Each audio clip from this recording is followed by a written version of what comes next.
Bienvenue à tous, on se retrouve comme chaque mois pour une nouvelle preview. Aujourd'hui, on va parler du chapitre 61 de Boruto.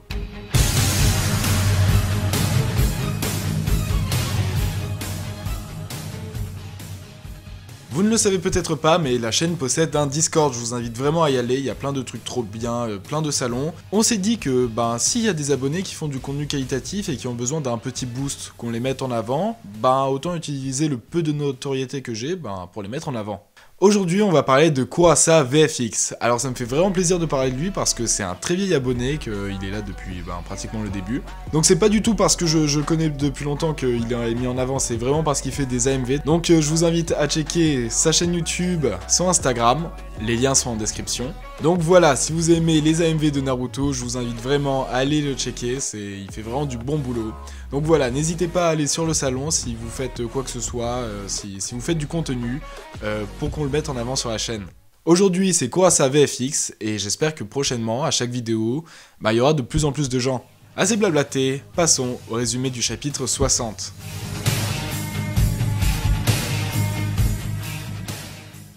Le chapitre s'ouvre sur Shikamaru qui explique à Sai le fonctionnement des marquages de griffes de Code. Il peut les disposer où bon lui semble et se déplacer instantanément d'un marquage à l'autre. Cette technique, qui semble être spécifique à Code, est comparable au vol du dieu de la foudre du 4ème Hokage. Sai répond que 4 de ces griffes ont été retrouvées à l'extérieur des murs de Konoha. Attends quoi? Pourquoi Shikamaru explique le fonctionnement de ces griffes à Sai alors que visiblement il sait déjà parfaitement ce que c'est puisqu'il est allé les chercher dans le village? Bon, passons. Sai ignore quand est-ce que ces griffes ont été posées. Code pourrait débarquer n'importe quand, c'est pour ça qu'il a missionné 3 shinobi pour les surveiller. Mais Shikamaru craint qu'il s'agisse d'un appât. Plus on envoie d'hommes les surveiller, moins il y en aura pour protéger le village. Mais Konoha n'est pas le seul concerné. Les autres villages aussi ont trouvé des marques similaires sur leur territoire. Étant donné que l'interrogatoire de certains externes de Kara n'a rien donné, les seules pistes restantes sont ces fameuses griffes et les cibles de Code. Il est clair qu'il attend le moment opportun pour attaquer nos protagonistes. Cette conversation entre Shikamaru, Sai et Hibiki est observée par Kawaki depuis la statue du Nana Daime, sauf qu'il s'avère qu'il est lui-même sous surveillance. Au labo, Sumire tente inlassablement de connaître les intentions de Amado. Celui-ci ne veut pas en parler car il s'agit de quelque chose de privé, qui ne la concerne pas. Si Kawaki lui posait la question, ce serait différent, il pourrait lui expliquer. Elle peut en être assurée, Amado ne s'en prendra pas à Konoha, au contraire. Il travaille avec Katasuke sur un cyborg qui s'avéra être une alliée de taille pour Konoha. Au temple de Boro, Daimon semble apprécier Code et s'en sert encore comme monture. Mais en voyant Bug s'éloigner discrètement, il saute sur le dos du vieillard pour l'arrêter. Code profite que le garçon soit distrait pour le recouvrir de ses marques de griffes, mais elles se reflètent automatiquement sur lui-même. Code a fait ça pour voir si Daimon pouvait renvoyer les attaques sans en avoir conscience, ce qui est le cas. Code profite que ces marques soient étendues pour faire une démonstration de ses pouvoirs. Il peut se déplacer d'une marque à l'autre, mais il peut aussi tirer d'autres individus, comme il le prouve avec Bug. Cependant, il ne peut en tirer qu'un seul à la fois. Daimon est impressionné et accepte d'expliquer en détail le fonctionnement de son pouvoir de réflexion. Mais à peine a-t-il eu le temps d'ouvrir la bouche que sa grande sœur le coupe. Il est trop tôt pour révéler quoi que ce soit à Code, il n'est pas encore digne de confiance. Celui-ci conclut alors que Eida, en plus de ses Senrigan et de son pouvoir de séduction, cache encore un autre pouvoir. En parallèle, Kawaki est toujours observé d'un mauvais œil par les citoyens. Les propos de Shikadai, des rumeurs courent à ton sujet, et de Jigen, tu n'as pas ta place ici, résonnent alors dans la tête du jeune garçon. Chez les Uzumaki, Boruto se questionne sur l'efficacité des pilules. Ça fait une semaine qu'il les prend quotidiennement et il n'a aucun effet, positif comme négatif. Hinata, elle, se demande ce que fait Kawaki, qui est généralement toujours à l'heure pour le dîner. Ce dernier se trouve sur la statue du Hokage, comme on l'a vu plus tôt. Alors qu'il consomme une bouteille d'eau et une pauvre boule de riz pour le dîner, Naruto apparaît. Kawaki tente de raconter un bobard pour justifier qu'il ne dînera pas avec eux, mais Naruto n'est pas dupe. Kawaki jette alors carte sur table. Il aime la vue d'ici, ce village paisible que protège Naruto. Sauf que ni ici, ni nulle part ailleurs, il n'a sa place. Tout compte fait, Jigen avait raison. À ces mots, Naruto porte Kawaki sur son épaule et le ramène à la maison, le traitant d'imbécile de fils. Arrivé dans la salle à manger, Kawaki découvre un grand festin sur la table pour célébrer sa bienvenue. Ça fait certes déjà un moment qu'il habite avec eux, sauf qu'ils n'ont jamais vraiment eu l'occasion de le fêter. Une fois à table, Kawaki fait remarquer à sa petite sœur qu'elle n'est pas obligée de garder ce vase fissuré, mais elle rétorque que maintenant qu'il l'a réparé, celui-ci a encore plus de valeur à ses yeux. Boruto profite de l'ambiance festive pour lui offrir un cadeau, son propre bandeau shinobi. Mais Kawaki ne peut accepter un tel présent car il a trop de valeur pour Boruto et qu'en plus il n'est pas véritablement un ninja. Ce à quoi Boruto répond qu'on s'en fiche qu'il soit officiellement un ninja ou pas. Ils s'entraînent ensemble et il fait désormais partie de l'équipe 7. Étant donné que Boruto porte momentanément le bandeau de Sasuke, Kawaki n'aura qu'à garder celui de Boruto jusqu'à obtenir son propre bandeau. Kawaki l'enfile alors sur la tête.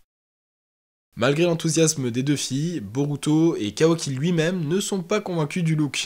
Imawari lui propose alors de le porter autour du cou comme certains shinobi. Le soir, avant d'aller dormir, Naruto explique à Kawaki que sa place est ici, qu'il est un membre de la famille. Après, il est libre de partir s'il le souhaite, mais ça signifierait que Naruto n'a pas bien fait son devoir de Hokage. La proposition d'un nouveau Kama fait à nouveau écho dans la tête du garçon, mais Kawaki décide qu'il n'en a pas besoin. Il reste une dernière solution, à laquelle il peut avoir recours pour protéger Konoha et le 7ème. Au même moment, Boruto observe les pilules depuis son lit, quand soudain, quelque chose d'étrange semble se produire au niveau de son Kama.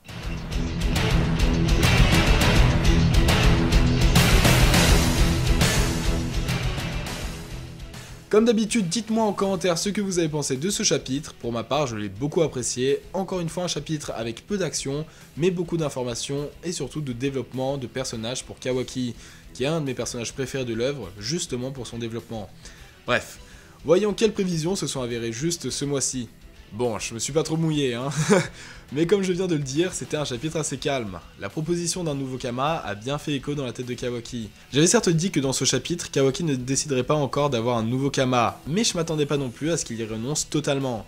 Enfin, il y renonce pour le moment, car il mise sur une autre solution pour les protéger. Vous allez voir, cette solution va échouer, et du coup il va se retourner vers le Kama. Mais ça on y reviendra plus tard. Ensuite, j'avais dit qu'on verrait les premiers effets secondaires des pilules. Alors, on a vu que Boruto commençait à ressentir quelque chose, mais on sait pas encore quoi, si c'est néfaste ou positif. En tout cas, peu importe les effets, ça prouve quelque chose que je dis depuis quelques vidéos, les pilules de Amado fonctionnent, et ce dernier tente bel et bien d'aider Boruto. Surtout que lorsque Amado explique à Sumire que ses motivations sont personnelles, ça ne fait que confirmer ma théorie qui consiste à ce qu'il cherche à ressusciter sa fille. Donc pas de plan machiavélique contre Konoha ou plus précisément contre Boruto. Ensuite, puisque Daimon renvoie les attaques indépendamment de sa volonté, il est clair que c'est la raison pour laquelle Boro n'a pas pu le tuer même si Jigen l'a ordonné, parce que tenter de tuer Daimon, même si celui-ci n'est pas conscient, implique forcément de se prendre soi-même les dégâts. Par ailleurs, Code fait la déduction que Eida cache peut-être encore un pouvoir, et croyez-le ou non, mais un abonné l'avait déjà deviné. Jusqu'à présent, je pensais que le Senrigan et l'œil de Daimon étaient des créations de Amado.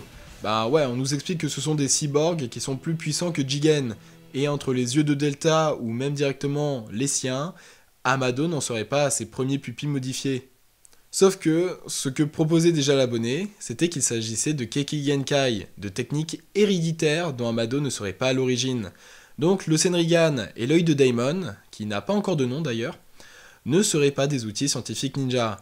Et cela est d'autant plus probable qu'on apprend que la technique de téléportation de Code est aussi une technique héréditaire. Ainsi, les cyborgs seraient déjà à la base des candidats avec un fort potentiel, et Amado n'a qu'à les rendre plus forts. Tout ça pour dire que, en plus de ces techniques héréditaires, Amado leur a ajouté d'autres aptitudes. L'une d'elles, vous la connaissez déjà, il s'agit du vol des cœurs. Mais il semble que ce ne soit pas le seul upgrade qu'elle ait eu si on se fie à Code. Et de l'autre, Daimon a aussi forcément eu des améliorations. N'hésitez pas à me dire, selon vous, quels pourraient être les pouvoirs secrets de Eida et de Daimon. Enfin, on apprend quelque chose qui n'est pas des moindres. J'avais dit dans la précédente preview, d'ailleurs n'hésitez pas à aller jeter un coup d'œil si vous voulez connaître le plan de Amado, que ce serait de trop si on introduisait un nouveau cyborg. Sauf qu'on apprend que Amado est en train d'en mettre un au point pour contrer la menace de Code. Sauf qu'il semble que Kishimoto a regardé ma précédente preview. Salut poto si tu regardes. Et plutôt que d'introduire un nouveau cyborg, il a eu la bonne idée de recycler un qui n'avait pas été suffisamment développé. À en croire le caisson que l'on a déjà vu dans le QG de Kara, les cheveux bouclés apercevables à travers la vitre semi-opaque, et Amado qui utilise le féminin pour définir ce cyborg, il est évident qu'il ne s'agit de nul autre que de Delta. Et oui, il semble que Delta va faire son grand retour et cette fois du côté des gentils. A voir comment Kawaki va réagir, son bras risque de picoter en la revoyant.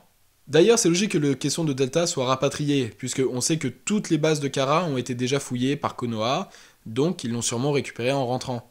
Mais concrètement, qu'est-ce qui va se passer dans le chapitre 61 ? Comme on l'a vu, Boruto risque d'avoir ses premiers effets secondaires. Soit ils vont être néfastes, une perte de la vue, des douleurs qui le parcourent dans le corps, etc. Mais ils ont aussi évoqué la possibilité d'effets positifs. Étant donné que les pilules ont pour objectif d'arrêter la progression du Kama, et qu'on sait qu'un Kama blanc ne réécrit pas par-dessus son réceptacle, on peut imaginer que le Kama de Boruto devienne petit à petit un Kama blanc. Certes, on a vu dans le flash forward que son sceau était noir, mais si Kawaki se fait greffer un Kama artificiel, il devrait aussi être blanc, comme je l'explique dans la précédente preview. Donc là, on verra ce que l'auteur nous réserve comme retournement pour justifier ça. Sinon, un Kama blanc, c'est surtout un Kama dénué de la conscience d'un Otsutsuki. Dans ce cas-là, que va devenir Momoshiki ?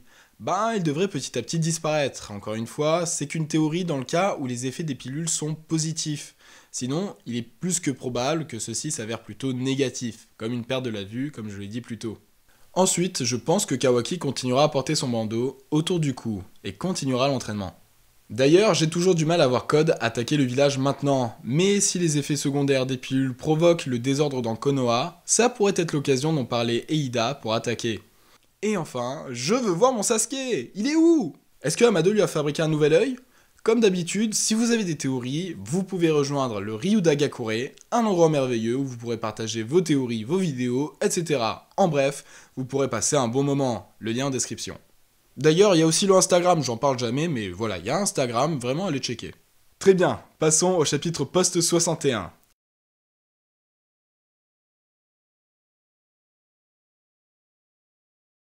Comme je l'ai dit, je pense qu'il est davantage probable que l'attaque de Code arrive plus tard, soit dans quelques chapitres, soit carrément après l'ellipse. Et leur attaque sera peut-être liée au départ de Boruto. En effet, si les effets secondaires des pilules mettent en danger le village, il y a moyen que le jeune Uzumaki doive finir son entraînement au-delà des frontières de Konoha, avec son maître Sasuke. Étant donné que le réceptacle de Momoshiki ne sera pas dans les parages, cela pourra peut-être être l'occasion qu'attendait Eida. Mais ne l'oublions pas, Kawaki dit avoir une solution. La question que je me suis posée en lisant le dernier scan était, est-ce que Kawaki a un Kekkei Genkai secret ?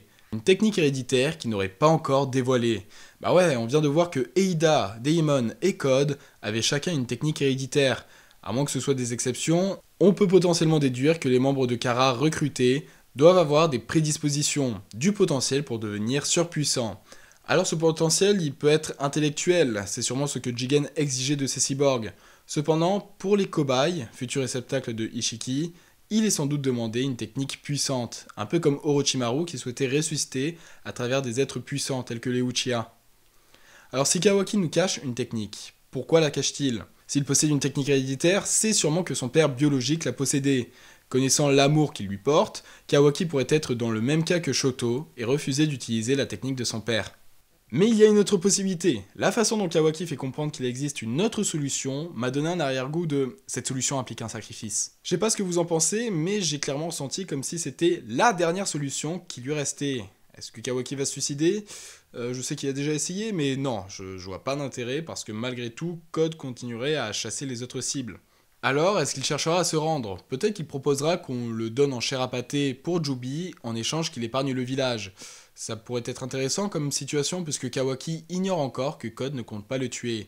Mais c'est peu probable, oui, Code comptait tout de même se servir de Kawaki ou plus probablement de Boruto comme sacrifice pour Jubi. Il n'allait pas attendre leur accord, donc ce serait stupide d'accepter le marché de Kawaki. La dernière possibilité est que Kawaki compte sur une technique qu'il a appris. J'espère pas le Rasengan, ce serait trop redondant, mais un ninjutsu que l'on a déjà vu ou un nouveau totalement inédit. Mais comme je t'ai dit, il faut que cette dernière solution s'avère être un échec pour que Kawaki tourne le dos au monde Shinobi et se rabatte sur le Kama, pour devenir le Kawaki du futur que l'on a vu dans le premier chapitre. Par ailleurs, Eida continue à cacher certaines choses à Code. Étant donné qu'il représente une menace pour Kawaki, il y a moyen qu'elle cherche à s'en débarrasser. Parce que même s'il l'épargne, ça embête Eida qu'il tue Naruto, car ça rendrait Kawaki triste. Dans ce cas-là, pourquoi ne pas le trahir maintenant ? Elle a dit elle-même, elle souhaite tuer Amado. Et étant donné que Code partage la même ambition, celui-ci sera un allié de poids. Mais une fois le scientifique mort, il se peut qu'elle se retourne contre lui. Avec son pouvoir de séduction et son chevalier Daemon, Code ne pourra rien faire contre elle. Ensuite, il y a moyen que si Code force Amado à libérer ses limiteurs, qu'il le force aussi à faire passer Delta du côté des antagonistes. Surtout que, comme je l'ai dit plus tôt, Kawaki risque de ne pas être content d'avoir Delta dans son camp. Il va se méfier d'elle, et si elle rejoint l'ennemi, il va dire « Ah, j'avais raison depuis le début, ni l'entraînement ninja, ni la science ne peuvent nous aider à gagner. Le seul moyen de protéger ceux que j'aime est de me procurer un Kama. » Désolé, je retourne souvent autour du pot, mais je pense que l'auteur va vraiment tout faire pour que Kawaki tourne le dos au monde et se rabatte sur le Kama. Et je termine sur un point que quelques abonnés ont remarqué.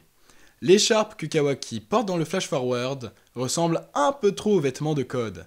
Kawaki serait-il arrivé à terrasser son adversaire à l'aide de son Kama, ce qui le rassurait, encore une fois, dans l'idée que le Kama est bien la seule solution pour arriver à ses fins. N'hésitez pas à me dire ce que vous en pensez. C'est la fin de cette preview, j'espère comme d'habitude qu'elle vous aura plu. N'hésitez pas à aller checker Kurasa en description, le Discord, le Instagram, et comme d'habitude, observez, déduisez, partagez. Je vous dis à bientôt pour une prochaine preview.